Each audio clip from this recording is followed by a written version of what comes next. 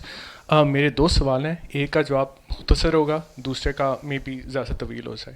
جو میرا پہلا سوال ہے وہ یہ ہے کہ آپ نے وہ تیر کی وہ رفتار کی پروان کی پیشن گوئی کے بارے میں ایک آپ نے پیرابل آپ نے دہرایا تھا. تو جو تھا میرے خیال سے کیا تھا کہ آپ دیکھ سکتے ہیں کہ وہ جا رہی ہے تیر, لیکن آپ اس کے انتقام تک پہنچنے کی پیشن گوئی نہیں کر سکتے. تو میرا سوال یہ ہے کہ don't you think this is inspired by zero's parable which is the Zeno's paradox, which is like the arrow can only ever travel halfway to its destination but it can't ever reach it. Do you think this is inspired somehow? Well, first of all, Zeno's paradox was an intellectual curiosity because everyone knows that the hare will outrace the tortoise and the arrow will reach the target. یہ تو پتہ ہے. تو I don't think it's inspired by that. یہ ہے کہ آپ کسی چیز کی پیشن گوئی نہیں کر سکتے because the moment you say that the forces of nature run the universe, then you don't leave room for God. اب جو ماڈرن سوچ ہے وہ یہ ہے کہ those forces of nature were made by God and God doesn't have to be in everything. God doesn't order that this bottle of water will fall down. He made gravity. The gravity will take care of that.